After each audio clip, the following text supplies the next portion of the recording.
Kita tahu bahwa kebanyakan kaum muslimin di negeri kita ini banyak membaca surah Yasin. Tapi tahukah bahwa dalam surah Yasin itu ada satu kisah yang sangat menarik dan banyak ibrah dan pelajaran yang kita akan petik di dalamnya. Surah Yasin ini adalah Makkiyah, artinya turun sebelum hijrah, dan itu dilihat dari dua perkara. Pertama, dimulai dari huruf-huruf hijaiyah, ya dan sin, Yasin. Setiap surat yang diawali dengan potongan-potongan huruf hijaiyah itu umumnya Makkiyah, kecuali surah Al-Baqarah dan Al-Imran. Dan yang kedua, ciri-ciri surah itu disebut surah Makkiyah ketika di dalamnya dikisahkan tentang kisah-kisah umat terdahulu. Jadi kalau ada surat bicara tentang kisah-kisah umat terdahulu, maka umumnya surah itu adalah Makkiyah, bukan Madaniyah. Kenapa kemudian surah Yasin ini dimulai dari potongan-potongan huruf hijaiyah? Ulama tafsir mengatakan potongan-potongan huruf hijaiyah seperti alif lam mim, alif lam ra, Yasin, Thaha, Nun, Qaf dan begitu seterusnya, itu sebenarnya tantangan kepada orang-orang Arab yang ketika itu Al-Quran turun di tengah-tengah mereka dan menggunakan bahasa mereka, seolah-olah Allah subhanahu wa ta'ala ingin mengatakan kepada bangsa Arab secara khusus dan umumnya seluruh manusia di dunia, kalau kalian tidak yakin dengan Al-Quran, Al-Quran ini terangkai dari alif sampai ya. Sekarang rangkailah oleh kalian kalimat-kalimat seperti Quran kalau kalian sanggup. Dan Allah subhanahu wa ta'ala menantang dalam Al-Quran, fa'tu bi suratin min mithli, datangkan satu surat saja seperti Al-Quran dengan menggunakan potongan-potongan huruf-huruf hijaiyah. Bukankah kita sudah hafal alif, ba, ta, sa, jim dan begitu seterusnya? Sekarang rangkai. Dan Allah subhanahu wa ta'ala katakan kalian tidak akan sanggup untuk melakukannya. Fa'illam taf'alu walan taf'alu, kalian tidak akan sanggup melakukannya. Karena Al-Quran itu bukan buatan Nabi, bukan ucapan Nabi. Al-Quran itu kalamullah azza wa jal yang diwahyukan kepada Nabi. Makanya karena dia adalah kalam Allah, tidak ada satupun makhluk yang mampu membuat seperti kalam Allah. Lah dalam surah Yasin ada satu kisah yang menarik. Nanti kita akan ambil ayat per ayat dan kita petik ibrah pelajarannya. Ulama menyebutnya kisah ini sebagai kisah Ashabul Qaryah. Jadi kisahnya disebut Ashabul Qaryati, kisah penduduk satu negeri. Bagaimana kisahnya? Dan di mana kisah ini terjadi? Siapa tokoh-tokohnya? Lalu apa pelajaran yang kita akan petik dalam kisah ini? Inilah yang kita akan bahas 1 jam ke depan. Ma'asyiral muslimin wal muslimat rahimani wa rahimakumullah. Allah subhanahu wa ta'ala berfirman dalam surah Yasin, wadrib lahum mathalan ashabal qaryati id ja'ahal mursalun. Allah Subhanahu wa taala mengatakan, dan buatlah oleh kalian satu perumpamaan bagi mereka, yaitu tentang penduduk satu negeri ketika utusan-utusan kami datang kepada mereka. Sebagian para ulama tafsir mengatakan, siapa utusan-utusan ini dan kapan terjadinya, lalu di mana letaknya? Ada yang mengatakan bahwa peristiwa ini terjadi di negeri Syam, tapi ada juga yang mengatakan bahwa peristiwa ini terjadi di sebuah negeri yang disebut dengan Antakya. Negeri Antakya masih di kawasan Syam. Dan negeri Antakya ini sangat masyhur dan sangat ma'ruf. Apabila kita mengupas sejarah Imam Ahmad ibn Hanbal rahimahullahu ta'ala di masa kekuasaan Khalifah Mu'tasim, di negeri ini pernah ada seorang wanita yang dilecehkan.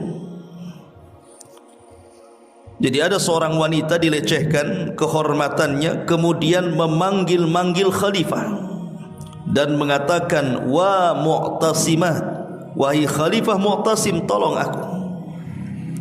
Sementara di negeri itu tidak ada orang muslim, kecuali ada seorang anak muda yang muslim mendengar teriakan wanita muslimah yang dilecehkan itu. Langsung dia pun berangkat ke Baghdad dan menyampaikan ucapan wanita muslimah yang dilecehkan kehormatannya kepada sang Khalifah Mu'tasim. Maka mendengar itu Khalifah marah. Makanya dia pun, walaupun dia sangat kejam kepada ulama-ulama ahli sunnah, di antaranya Imam Ahmad dipenjarakan di zaman itu oleh Khalifah, tapi dia membebaskan Imam Ahmad karena ada urusan besar, ingin menyerbu Antakya. Maka disiapkan pasukan besar dari Baghdad, kemudian diserbu. Akhirnya negeri itu pun jatuh ke tangan kaum muslimin, di tangan Khalifah Mu'tasim. Lah negeri Antakya di zaman dulu, sebelum diutusnya Nabi SAW, agama mereka adalah agama penyembah berhala. Jadi mereka menyembah berhala, menyembah patung.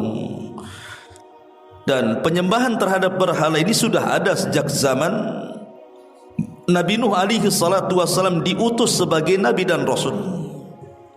Ketika kaumnya menyembah sebagian berhala yang mereka sebut dengan Suwa, Yaghus, Nasr dan begitu seterusnya, yang Allah katakan, la tadharunna waddan wala suwa'an wala yaghutha wa ya'uqa wa nasra.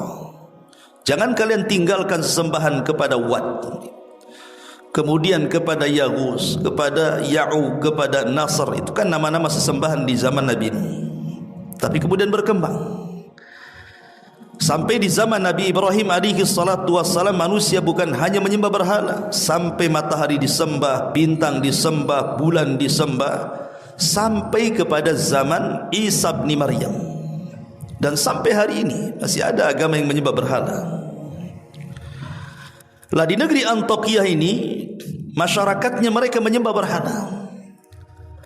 Lah ketika itu Allah Subhanahu wa taala mengutus kepada negeri tersebut utusan-utusannya. Ada yang mengatakan bahwa utusan-utusan yang dimaksud dalam ayat ini, ketika Allah mengatakan id ja'ahal mursalun, ketika datang kepada mereka utusan-utusan, maksudnya adalah para nabi. Jadi nabi-nabi yang Allah Subhanahu wa taala utus kepada mereka. Dan jumlah para nabi berdasarkan hadis Abi Dzar Al-Ghifari radhiyallahu an, bahwa jumlah para nabi itu banyak. Walaupun yang kita kenal hanya 25 nabi dan rasul sebagaimana tercantum dalam Al-Qur'an, di mana 18 namanya tercantum dalam surah Al-An'am dan lebihnya tercantum dalam surah-surah yang lainnya, sehingga genap menjadi 25 nabi dan rasul. Itu yang kita kenal dalam Quran. Tetapi nama-nama nabi itu bukan 25 nabi dan rasul, tetapi sangat banyak sekali. Ada yang mengatakan bahawa jumlah para nabi itu 120, ada yang mengatakan 124.000 nabi yang diutus oleh Allah Subhanahu wa taala kepada manusia. Lah di negeri Antakya ini, karena sudah banyak terjadi kesyirikan, maka Allah Subhanahu wa taala utus kepada mereka para nabi. Tentu setelah zamannya Isa bin Maryam. Tetapi sebagian para ulama yang lain mengatakan bukan para nabi yang dimaksud al-mursalun dalam ayat ini, tetapi yang dimaksud adalah mereka orang-orang pilihan yang merupakan anak murid langsung dari Nabi Isa bin Maryam, atau dikenal dengan Hawariyun. Yang Allah Subhanahu wa taala katakan di dalam surah Shaf ayat 14, Ya ayyuhalladzina amanu kunu ansarullah kama qala Isa ibn Maryam lil hawariyina man ansari ila Allah qala al hawariyuna nahnu ansarullah. Wahai orang-orang yang beriman, jadilah kalian sebagai penolong-penolong Allah. Ketika berkata Isa bin Maryam kepada para penolongnya, siapa di antara kalian yang akan menolong Allah? Maka berkatalah orang-orang Hawariyun, kamilah yang akan menolong Allah. Jadi yang dimaksud utusan-utusan itu maksudnya adalah Hawariyun. Siapa Hawariyun? Mereka adalah orang-orang pilihan yang belajar langsung kepada Isa bin Maryam. Diutus kepada negeri Antakya 3 orang pilihan dari kalangan Hawariyun. Ma'asyiral muslimin wal muslimat rahimani wa rahimakumullah, tentu bagi kita tidak dipermasalahkan apakah yang dikirim kepada mereka para nabi, apakah yang dikirim kepada mereka Hawariyun, apakah tempatnya di Amuriah atau Antakya ataupun negeri Syam. Quran tidak menyebutkan. Ini kan hanya ulasan-ulasan ahli sejarah. Karena Al-Quran itu bukan kitab sejarah yang harus detail gitu ya, menjelaskan tentang apa nama negerinya, siapa yang diutusnya, siapa nama-namanya. Al-Quran tidak peduli dengan itu. Karena Quran itu bukan kitab sejarah. Quran itu adalah kitab ibrah dan pelajaran. Dia hanya mengutip kisah-kisah untuk diambil pelajarannya, bukan untuk dinikmati kisahnya. Sehingga kalau ingin detail kisah ini, ya lihat kepada kitab-kitab tafsir atau kitab-kitab sejarah. Ma'asyiral muslimin wal muslimat rahimani wa rahimakumullah. Kemudian Allah Subhanahu wa taala mengatakan, "Idz arsalna ilaihim itsnaini fakadzabuhuma fa'ajjazna bi tsalitsin faqalu inna ilaikum mursalun." Ketika kami mengutus kepada mereka negeri Antakya itu 2 orang utusan, lalu mereka penduduknya mendustakan 2 orang utusan itu, kemudian kami kuatkan dengan utusan yang ketiga. Maka ketiga utusan itu berkata, sesungguhnya kami adalah orang-orang yang diutus Allah kepada kalian. Sebuah nikmat yang sangat besar, ikhwatu fiddin yang dimuliakan Allah Subhanahu wa taala, ketika sebuah tempat diutus oleh Allah Subhanahu wa taala orang-orang pilihan. Tentu nikmat mana lagi gitu kan, ketika di tengah-tengah kita ada orang saleh, ada orang yang baik yang bisa kemudian mendakwahkan dakwah Allah kepada kita. Tetapi rupanya orang-orang Antakya ini tidak bersyukur. Diutus kepada mereka utusan, justru mendustakan utusan itu. Awalnya Allah Subhanahu wa taala mengutus kepada mereka 2 utusan dulu. Tapi rupanya 2 utusan ini kewalahan, karena penduduk negeri Antakya ini tidak menerima. Akhirnya kemudian Allah Subhanahu wa taala kuatkan, Allah utus 1 lagi, menjadi 3 utusan. Tetapi 3-tiganya juga didustakan oleh masyarakat Antakya ini. Mereka tidak bersyukur kepada Allah Subhanahu wa taala. Padahal Allah Subhanahu wa taala mengutus 3 orang, bukan 1 orang. Seandainya di Batam ini ada 1 ulama besar saja sudah beruntung kan gitu. Gimana kalau ada 2 ulama? Gimana kalau ada 3 ulama? Tentu makin banyak makin baik dakwah ini. Harusnya disyukuri. Makanya Nabi SAW apabila mengutus seseorang untuk berdakwah di sebuah negeri, Rasul tidak akan mengutus 1 orang. Pasti Rasul akan mengutus 2, 3 dan begitu seterusnya. Seperti yang dilakukan Rasul ketika mengutus Abu Musa al-Ash'ari untuk berdakwah di Yaman. Dia tidak sendirian, tetapi Nabi SAW mengutus 2 orang, Abu Musa al-Ash'ari dan Mu'adz ibnu Jabal radhiyallahu anhuma. Begitu juga Nabi Musa alaihi salatu wassalam. Ketika dia berdakwah kepada Fir'aun, Musa merasa lemah. Kenapa? Karena lisannya itu tidak fasih dalam bicara. Sementara dia punya abang namanya Harun, dan Harun adalah orangnya fasih dalam bicara, orator, kalau ngomong itu luar biasa. Maka Musa alaihi salatu wassalam mengatakan, Haruna akhi, ya Allah, saya punya Harun, itu saudaraku. Waj'al li waziran min ahli, jadikan dia perdana menteriku dari keluargaku. Jadi Nabi Musa meminta kepada Allah Subhanahu wa taala untuk menggabungkan Harun dalam dakwahnya. Akhirnya Allah Subhanahu wa taala mengabulkan permintaan Musa, maka diangkatlah Harun menjadi nabi. Kemudian menolong Nabi Musa dalam menghadapi Fir'aun dan juga kaumnya. Ma'asyiral muslimin wal muslimat rahimani wa rahimakumullah. Lah ketika 3 utusan ini diutus oleh Allah Subhanahu wa taala ke negeri Antakya, kemudian mereka mulai berdakwah mengajak manusia untuk meninggalkan sesembahan selain daripada Allah Subhanahu wa taala, mengajak kepada tauhid yang umumnya dilakukan oleh semua utusan Allah Subhanahu wa taala.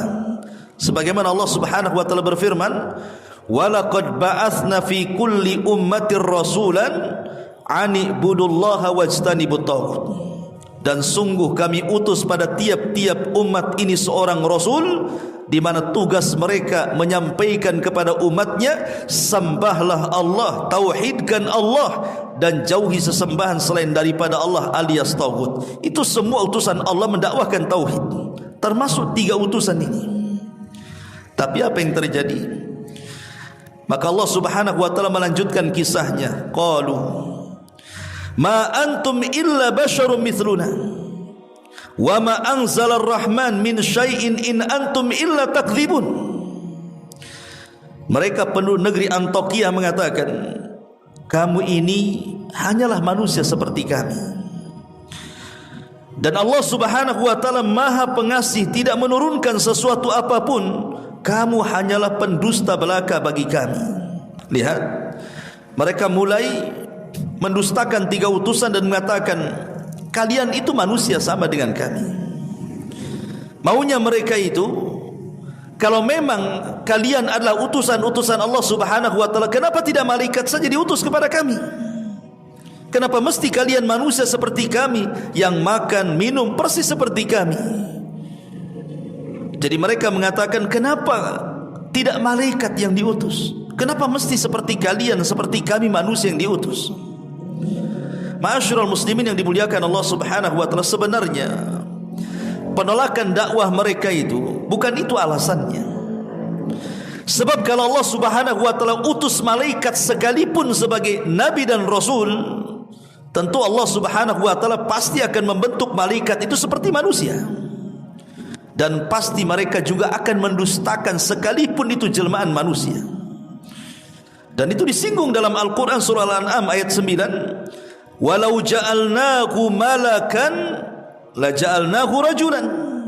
Seandainya kami jadikan rasul itu malaikat, tentu kami akan bentuk malaikat itu seperti manusia, kata Allah.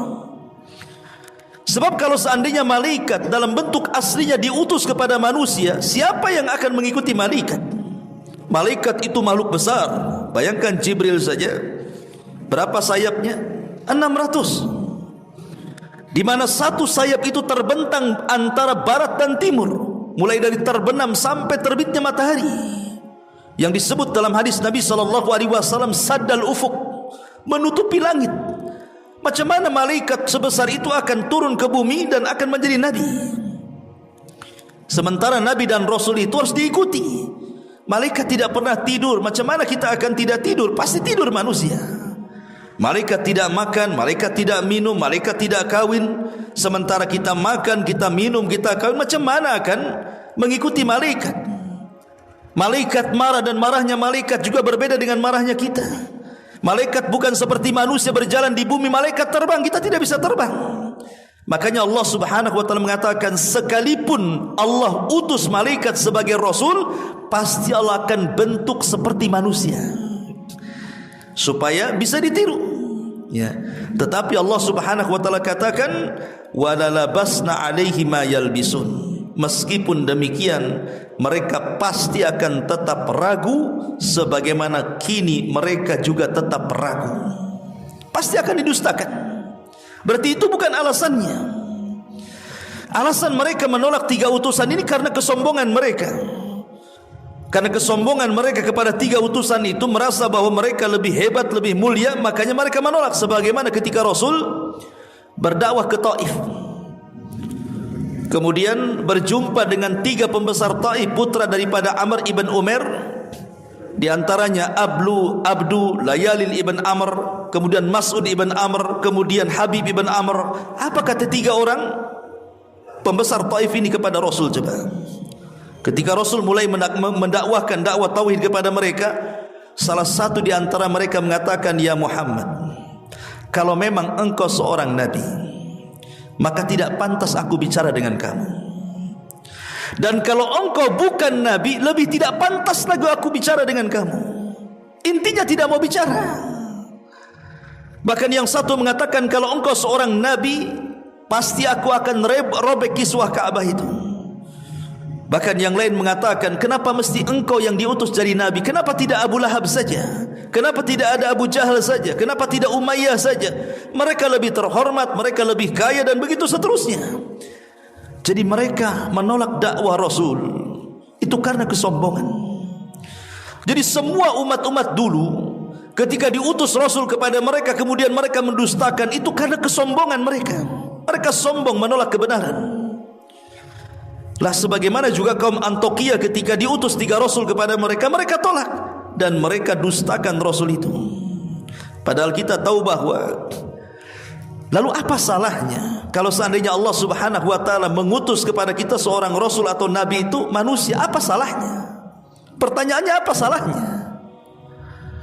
Dan ingat bahwa tidak ada satupun Nabi, tidak ada satupun Rasul yang diutus Allah Subhanahu wa ta'ala kepada kita, kecuali pasti Allah bekali dengan mukjizat. Lihat bagaimana Musa alaihi salatu wassalam dibekali dengan tongkat, sehingga tongkat itu bisa membelah lautan. Siapa yang bisa membelah lautan? Coba orang biasa? Tidak bisa. Tongkat menjadi ular besar, kemudian tangannya dimasukkan ke pesaknya, tiba-tiba bercahaya. Bahkan yang lebih itu, Nabi SAW bisa membelah bulan. Siapa yang bisa membelah bulan? Manusia biasa tidak bisa membelah bulan. Bagaimana Nabi Saleh bisa mengeluarkan unta dari bebatuan? Dan banyak sekali mukjizat yang Allah Subhanahu wa taala anugerahkan kepada Nabi dan Rasul, sekalipun mereka manusia. Tapi Allah bekali kehebatan yang tidak dimiliki orang biasa. Meskipun demikian mereka tetap mendustakan. Ma'asyiral muslimin wal muslimat rahimani wa rahimakumullah. Kemudian Allah Subhanahu wa taala melanjutkan firman-Nya dalam surah Yasin. Qalu, mereka berkata lagi, orang-orang Antiokhia itu, maksudnya para utusan, Rabbuna ya'lam anna inna ilaikum lamursalun. Sungguh Rabb kami telah mengetahui bahwa kami adalah utusan-utusan untuk kalian. Wa ma 'alaina illal balagul mubin. Dan kewajiban kami hanya menyampaikan perintah Allah dengan jelas kepada kalian. Jadi 3 utusan ini yang diutus Allah Subhanahu wa taala ke negeri Antiokhia ini mengatakan bahwa Sesungguhnya walaupun kalian mendustakan kami, bahwa kami utusan kepada kalian, tapi Allah tahu kami utusan Allah untuk kalian, dan tugas kami ini hanya menyampaikan kebenaran. Soal kalian menerima atau tidak urusan kalian. Dan ini juga bekal bagi kita para dai, orang-orang yang hendak mendakwahkan siapapun. Buatlah konsep seperti utusan-utusan Allah, bahwa tugas kita ini hanya menyampaikan. Soal mereka menerima, soal mereka menolak, itu urusan dia dengan Allah Subhanahu wa taala. Makanya ketika Nabi SAW diperlihatkan oleh Allah Subhanahu wa taala umatnya di padang mahsyar, awalnya Nabi SAW melihat ada nabi yang pengikutnya cuma satu, kemudian ada nabi pengikutnya cuma dua, kemudian ada nabi pengikutnya cuma beberapa orang yang bisa dihitung dengan jari. Bahkan yang lebih parah, ada nabi yang tidak ada pengikutnya, walaupun di sana ada nabi yang banyak pengikutnya seperti Musa dan dirinya. Dan ini menunjukkan bahwa bukan kegagalan seorang nabi berdakwah ketika tidak ada pengikut. Kita jangan katakan, oh nabi yang tidak ada pengikut itu gagal dalam berdakwah. Tidak ada satupun nabi yang gagal dalam berdakwah. Mereka sudah berhasil berdakwah. Karena barometer berhasil dan tidaknya sebuah dakwah bukan banyak dan sedikitnya pengikut, ikhwan, tetapi berhasilnya dia menyampaikan kebenaran yang Allah titipkan kepada lisannya. Kalau kita sudah berhasil menyampaikan kebenaran, berarti kita sudah berhasil berdakwah, ikhwan. Soal dia menerima atau tidak itu urusan Allah Subhanahu wa taala. Jangan kelas kita, kelas para nabi. Nuh alaihi salatu wassalam tidak bisa mendakwai putranya Kan'an. Nuh alaihi salatu wassalam tidak bisa mendakwai istrinya, bahkan istrinya kufur. Lut juga tidak bisa mendakwahi istrinya kufur. Ibrahim tidak bisa mengajak Azar ayahnya masuk ke dalam agamanya. Bahkan Nabi SAW tidak mampu mengajak Abu Talib yang selama ini sangat mencintai dan dicintai Rasul untuk masuk ke dalam Islam. Ketika Nabi SAW mengatakan, katakan wahai pamanku kalimat la ilaha illallah, pamannya tidak mau mengucapkan kalimat itu di akhir hayatnya sampai meninggal. Abu Talib mati di atas kekafiran. Padahal Abu Talib sangat yakin agama yang dibawa Muhammad Rasul kita itu agama yang paling benar. Itu terlontar dari ucapannya, bahwa tidak ada agama yang lebih hak dibandingkan agama Muhammad, kata Abu Talib. Kalau bukan karena takut celaan manusia, pasti aku akan ikut agamanya. Jadi Abu Talib itu kenapa tidak mau ikut agama Rasul? Karena dia takut celaan kaumnya, karena dia takut dengan kawan-kawannya. Dia lebih memilih agama kawannya dibandingkan agama Nabi. Ma'asyiral muslimin yang dimuliakan Allah Azza wa Jalla. Jadi 3 utusan ini yang diutus Allah Subhanahu wa taala ke negeri Antakya ini berusaha mendakwakan dakwah tauhid, memberantas kesyirikan, tetapi tidak ada satupun penduduk negeri itu yang beriman. Tapi mereka sudah berhasil menyampaikan tauhid di tengah-tengah umat Antakya ini. Ma'asyiral muslimin yang dimuliakan Allah Subhanahu wa taala, kita lihat bagaimana jawaban orang-orang Antakya ini. Allah Subhanahu wa taala berfirman, qalu inna tatayyarna bikum la in lam tantahu lanarjumannakum wa la yamassannakum minna adzabun alim. Qalu ta'irukum ma'akum la in dzukirtum bal antum qaumun musrifun. Mereka menjawab, sesungguhnya kami bernasib malang karena kedatangan kalian. Jadi orang-orang Antakya menyalahkan siapa? 3 utusan Allah. Sungguh kami bernasib malang dengan adanya kalian. Dan sungguh jika kalian tidak berhenti menyeru kami, niscaya kami akan rajam kalian, maksudnya melempari dengan batu sampai mati, dan kami pasti akan merasakan siksa yang sangat pedih untuk kalian. Maka 3 utusan itu mengatakan, kemalangan yang kalian derita itu bukan karena kami. Jadi kemalangan kalian ini adalah karena kalian sendiri? Apakah karena kamu diberi peringatan? Sebenarnya kamu adalah kaum yang melampaui batas. Jadi mereka menganggap kedatangan 3 utusan ini sebagai kesialan. Dan ini sering terjadi di tengah-tengah masyarakat, ikhwan. Apabila kemudian di tengah-tengah mereka ada dai sunnah yang mengajak manusia ke dalam tauhid, yang mengajak manusia ke dalam sunnah, apa di masyarakat? Dulu sebelum dia datang aman-aman saja di sini. Setelah dia datang kacaulah negeri kita ini, katanya. Kenapa demikian? Karena mereka tidak mau diusik tentang kebatilan di tengah-tengah mereka. Maunya ya agama seperti itu saja, jangan diusik. Maunya budaya yang mereka sudah lakukan berabad-abad itu jangan diganggu. Walaupun budaya mereka di atas kesyirikan, di atas bid'ah, di atas penyimpangan dan begitu seterusnya. Jadi ada umat itu seperti orang-orang Antioquia, kalau dikirim dai kepada mereka, kemudian menyingkapkan yang hak adalah hak, yang batil adalah batil, dianggapnya pembawa sial, ikhwan. Lah ini terjadi nih. Ya. Jadi mereka mengatakan inna tatayyarna bikum, gara-gara kalian, katanya, kami sial, katanya. Karena tatayyur itu diambil dari kalimat burung. Di zaman Nabi, di zaman jahiliyah sebelum diutusnya Nabi SAW, orang-orang jahiliyah itu kalau mereka hendak berdagang entah ke Syam, Palestina ataupun ke Yaman, maka mereka tidak akan berangkat sampai mereka menerbangkan burung. Kalau burung itu mengarah ke Syam, maka mereka tidak akan berangkat, karena ini tidak hoki, pasti mengalami kerugian. Maka mereka akan berusaha menerbangkan burung kembali besoknya. Kalau masih mengarah ke Syam, mereka tetap tidak akan berangkat, karena ini membawa kesialan. Tapi kalau berikutnya burung itu diterbangkan kemudian mengarah ke Yaman, barulah mereka berangkat. Kenapa? Karena mereka meyakini kalau burung itu terbang ke arah Yaman, berarti dagang mereka akan membawa keuntungan, membawa hoki. Inilah yang disebut dengan tatayyur, artinya untung buntungnya itu karena menerbangkan burung, maka disebut tatayyur. Itu di zaman jahiliyah, kan? Tapi tatayyur ini kemudian berkembang. Bukan hanya lewat burung saja, kan? Di zaman kita ini kemana-mana larinya. Sampai dulu ke burung perkutut, suaranya kalau suara tertentu, wah ini bawa hoki. Banyaklah orang merawat burung perkutut. Kemudian hilang pula budaya perkutut, datang pula ke ikan lohan.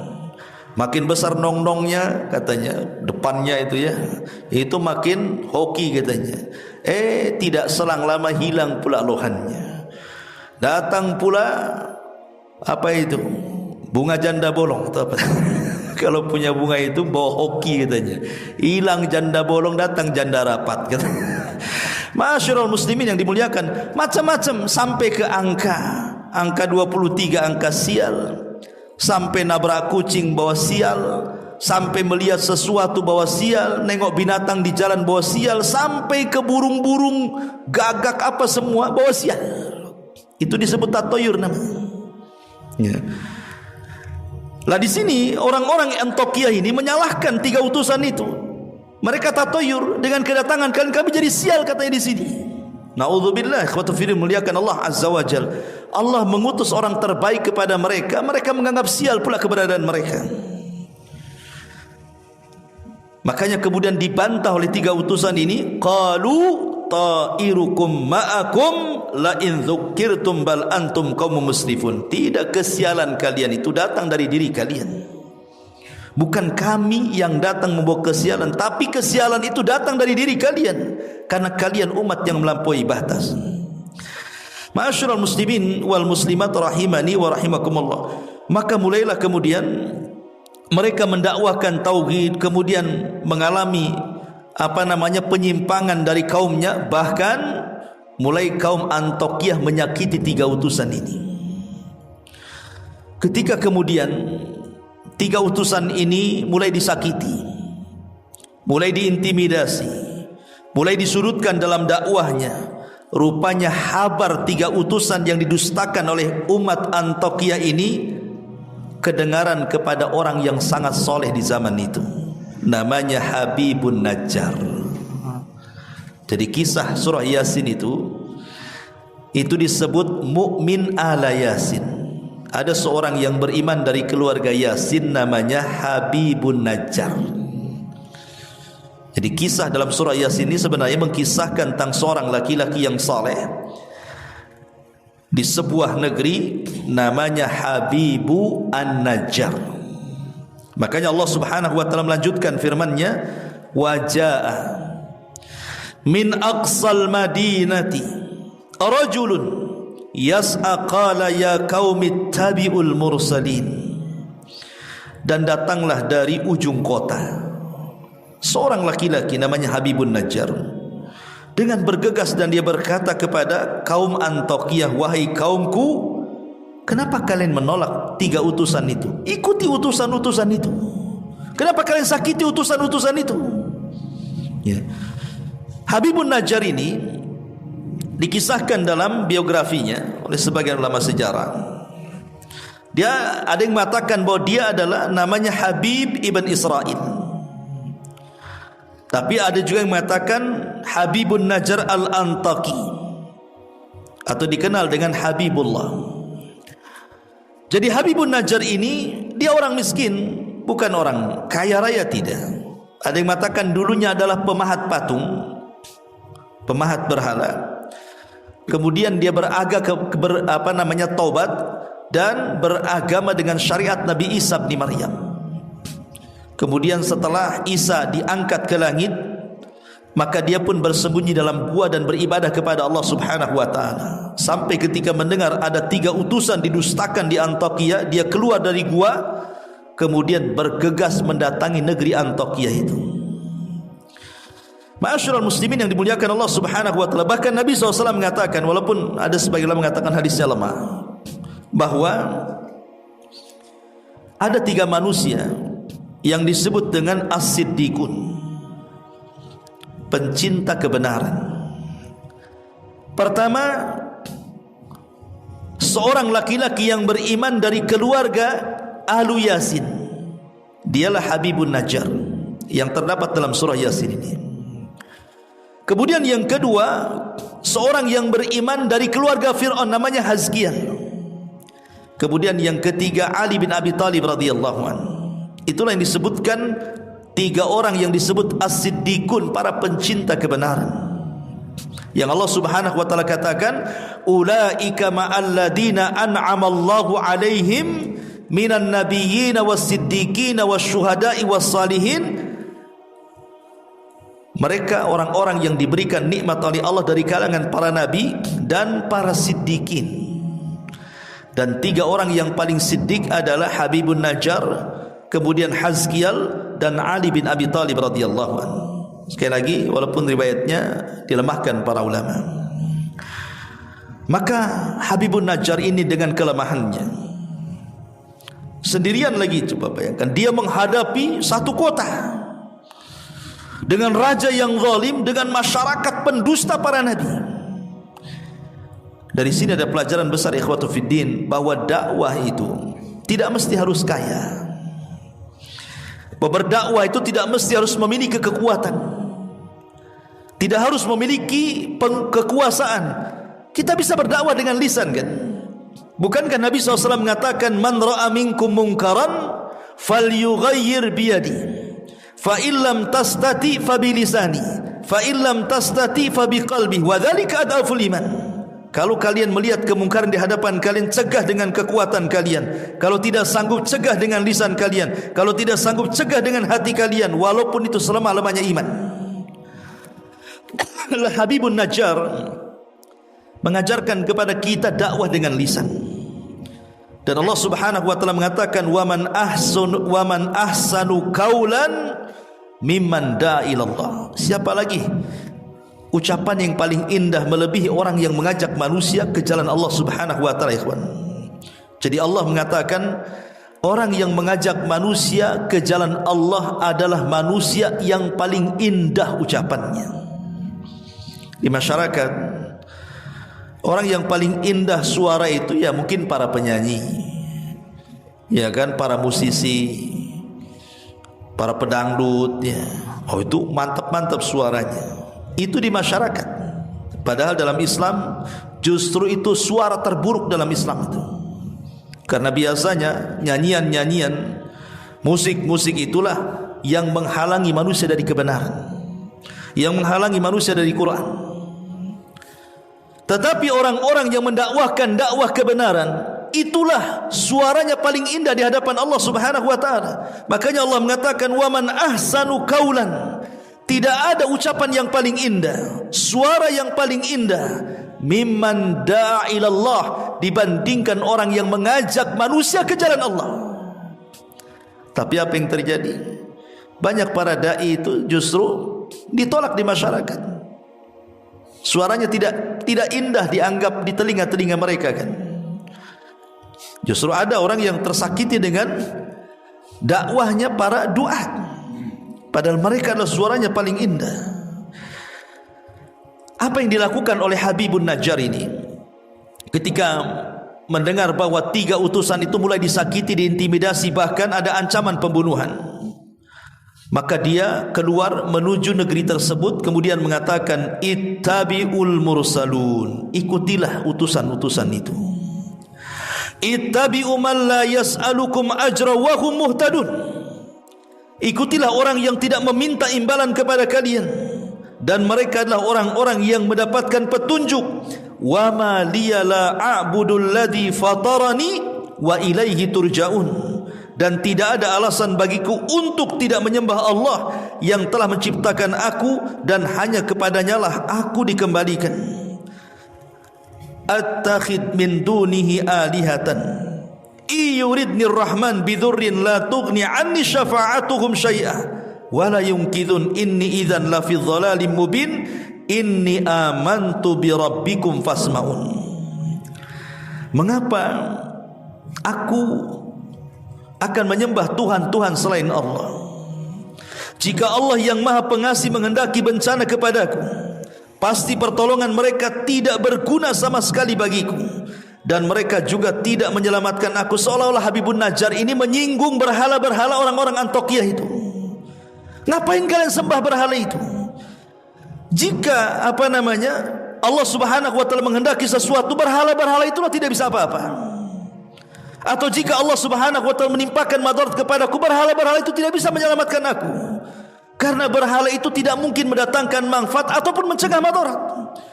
Jadi mulailah kemudian Habibun Najjar ini melemahkan berhalanya, bahwa Tuhan-Tuhan yang kalian sembah itu sama sekali tidak mendatangkan manfaat dan tidak pernah mencegah madarat. Kemudian dia mengatakan, sungguh aku berbuat begitu pasti aku berada dalam kesesatan. Kalau aku ikut kalian, sesat aku, katanya.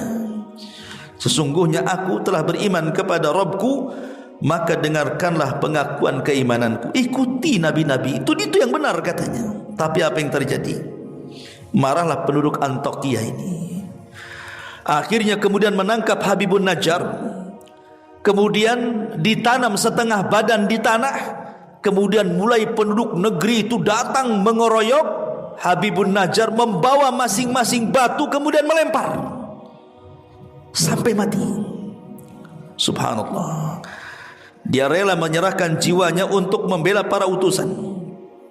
Saat dia meninggal itu, Allah Subhanahu wa taala memperlihatkan karamahnya, bahwa Habibun Najjar seorang wali. Dia bukan seorang nabi, tapi dia seorang wali, rajulun saleh, orang saleh. Dia rela menyerahkan jiwanya untuk dakwah ila Allah Subhanahu wa taala dan membela utusan-utusan Allah Subhanahu wa taala. Tiba-tiba saat ruhnya dicabut, Allah Subhanahu wa taala memperlihatkan kepada Habibun Najjar sorga yang sudah diperuntukkan untuknya. Jadi ketika dia meninggal diperlihatkan sorga, sehingga ketika itulah dia kemudian berangan-angan kalau seandainya kaumnya tahu bahwa setelah kematiannya dia mendapatkan sorga, dia sangat mengharap kaumnya beriman. Makanya Abdullah ibn Abbas radhiyallahu anhuma mengatakan, tidak ada satupun manusia di dunia sejak zaman Adam sampai yang terakhir mati, orang yang berdakwah sejak hidup sampai mati kecuali Habibun Najjar. Ketika hidup dia berdakwah, setelah kematian dia mengharap kaumnya masuk Islam juga. Makanya dia mengatakan tidak ada manusia dari zaman Adam sampai yang terakhir mati yang berdakwah sejak hidup sampai mati kecuali Habibun Najjar. Subhanallah. Sehingga dikatakan dalam ayat surah Yasin lanjutannya 26-nya sampai 27-nya, qila dkhulil jannah, masuklah wahai Habibun Najjar engkau ke dalam surga. Maka Habibun Najjar dalam kematiannya dia mengatakan, qala ya laita qaumi ya'malun bima ghafara li rabbi wa ja'alani minal mukramin. Maka dia mengatakan, alangkah baiknya kiranya kaumku mengetahui, katanya. Tapi sayang dia sudah meninggal. Dia berbicara di alam arwah. Kemudian dia mengatakan, apa yang menyebabkan Rabbku memberikan ampunan kepadaku dan menjadikan aku termasuk orang-orang yang dimuliakan di hadapan Allah Subhanahu wa taala. Ma'asyiral muslimin wal muslimat rahimani wa rahimakumullah. Ketika kemudian Habibun Najjar ini bunuh dengan cara sadis, dirajam sampai mati. Dan tidak ada yang mustahil orang-orang yang kemudian mereka menginginkan sesuatu untuk supaya orang-orang hidup itu tahu. Contoh umpamanya dalam perang Uhud, ada seorang laki-laki namanya Abdullah Abdullah ibn Haram radhiyallahu anhu. Abdullah ibnu Haram radhiyallahu anhu. Abdullah ibn Haram ini saat dia mendaftar jihad, usianya sudah tua dan tidak layak berjihad, dan dia punya uzur untuk tidak ikut jihad karena sudah tua renta, tidak sanggup mengangkat senjata. Tapi keinginan kuat jihadnya luar biasa. Walaupun sudah tua, sudah tidak punya tenaga, tidak layak untuk jihad, tetap dia mendaftarkan diri untuk berjihad. Ya, namanya jihad itu perlu kekuatan.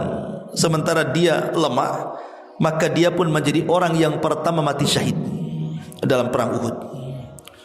Dan dia satu di antara 70 syuhada Uhud, Abdullah ibn Haram ini. Saat kematiannya, maka Allah Subhanahu wa taala berbicara dengan ruhnya dan mengatakan, ya Abdullah tamanna, wahai Abdullah, berangan-anganlah untukku. Kalau engkau meminta sesuatu, mintalah kepadaku. Maka Abdullah ibn Haram mengatakan, ya Rabb, aku hanya berangan-angan satu, kembalikan aku ke dunia supaya aku bisa berjihad kedua kalinya dan aku bisa mati syahid kedua kalinya untukmu ya Rabb. Jadi dia punya angan-angan ingin kembali ke dunia. Tapi Allah mengatakan, wahai Abdullah, tidak mungkin orang mati hidup lagi. Orang mati itu sudah urusannya sendiri-sendiri. Maka Abdullah ibn Haram mengatakan, ya Rabb, kalau begitu, kalau ini perkara mustahil, aku tidak bisa kembali ke dunia, sampaikan saja kepada anakku Jabir dan sampaikan kepada kaum muslimin posisiku di hadapanmu. Maka dari situlah Allah Subhanahu wa taala turunkan ayat kepada Nabi sallallahu alaihi wasallam tentang Abdullah ibn Haram, wala tahsabannal ladzina qutilu fi sabilillahi amwatan bal ahya 'inda rabbihim yurzakun. Jangan kalian sangka orang-orang yang mati syahid itu mati. Tidak, mereka tetap hidup dan mereka tetap diberikan rezeki di hadapan Allah Subhanahu wa taala. Turun ayat ini bicara soal Abdullah ibn Haram. Ya. Lah di sini juga sama. Di mana Habibun Najjar saat kematiannya dia mengharap kepada Allah Subhanahu wa taala dan mengatakan, ya laita qaumi ya'lamun, duhai kiranya kaumku tahu bahwa aku sudah dihadiahi surga oleh Allah Subhanahu wa taala, diampuni dosa-dosaku. Coba kalau mereka mengetahuinya, tentu mereka tidak mungkin membunuhku, tidak mungkin mengingkari 3 utusan itu, pasti mereka akan beriman karena mereka di atas kebenaran.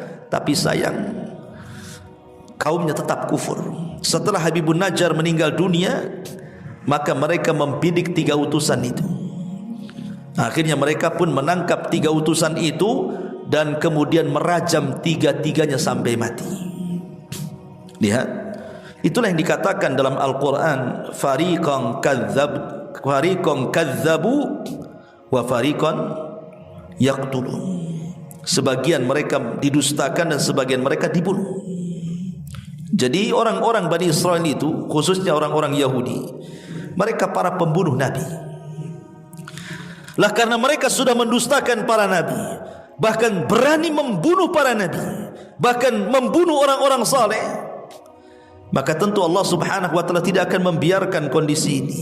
Man 'ada li waliyan faqad adzantuhu bil harbi. Siapapun yang memusuhi wali-waliku, maka sama mengumandangkan perang kepadaku, kata Allah. Maka Allah Subhanahu wa taala kemudian mengazab mereka.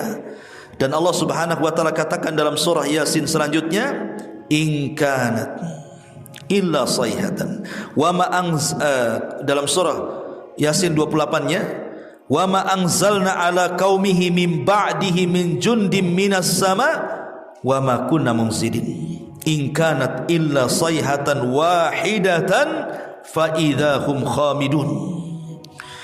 Dan setelah itu, maksudnya setelah Habibun Najjar meninggal, disusul dengan para nabi yang diutus juga meninggal, maka kami tidak menurunkan satu pasukan langit pun kepada kaumnya, dan kami tidak perlu menurunkannya. Jadi Allah mulai murka. Tapi Allah katakan, aku tidak akan menurunkan pasukan langit dengan ribuan, jutaan, bahkan miliaran malaikat untuk menghancurkan negeri itu. Allah katakan tidak perlu. Cukup Allah utus satu saja, malaikat Jibril. Apa yang terjadi? Tidak ada siksa terhadap mereka melainkan dengan satu teriakan saja. Jibril diperintahkan oleh Allah untuk berteriak satu teriakan. Apa yang terjadi? Maka seketika itu semua mereka meninggal dunia. Allah azab mereka, ya, karena mereka sudah mendustakan 3 utusan itu, bahkan membunuh Habibun Najjar. Makanya Allah Subhanahu wa taala mengutus Jibril kepada mereka untuk berteriak satu teriakan saja. Ketika Jibril berteriak satu teriakan, satu negeri Antokiah tidak ada yang hidup, semua mati. Persis seperti azabnya kepada siapa? Kaum Tsamud, kaumnya Nabi Saleh, yang ketika itu mereka menyembelih untanya Nabi Saleh. Akhirnya mereka sudah membuat kelancangan kepada nabinya. Maka Allah utus Jibril untuk berteriak satu teriakan. Tidak ada satu jiwa kaum Tsamud yang kufur kecuali mati. Ma'asyiral muslimin yang dimuliakan Allah Subhanahu wa taala, Allah mengatakan, ya hasrata 'alal ibad ma ya'tihim mir rasulin illa kanu bihi yastahzi'un. Alangkah besarnya penyesalan terhadap hamba-hamba itu.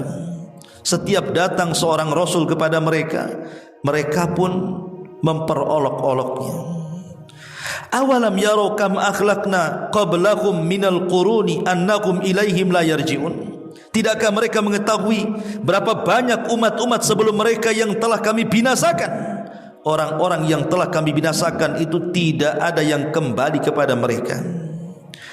Wa in kullu lamma jami'ul ladaina muhdharun. Dan setiap umat semuanya akan dihadapkan kepada kami, kata Allah. Wa ayatul lahumul ardul maitatu ahyainaha wa akhrajna minha habban faminhu ya'kulun ila akhiril ayah. Dan satu tanda kebesaran Allah bagi mereka adalah bumi yang mati tandus, kemudian kami hidupkan bumi itu dan kami keluarkan darinya biji-biji, maka dari biji-biji itulah mereka ditumbuhkan dan dimakan. Artinya Allah mempermisalkan bahwa semua manusia, bukan hanya mereka diazab di dunia yang kufur kepada para nabi, maka mereka juga akan mempertanggungjawabkan di hadapan Allah Subhanahu wa taala. 2 siksa sekaligus mereka dapati. Siksa akibat kekufuran mereka, maka mereka diazab dengan teriakan Jibril. Siksa yang kedua, mereka harus menghadapi pertanggungjawaban mereka di hadapan Allah Subhanahu wa taala, dan mereka tidak mungkin meleset. Pasti azab neraka jauh lebih mengerikan dibandingkan azab dunia.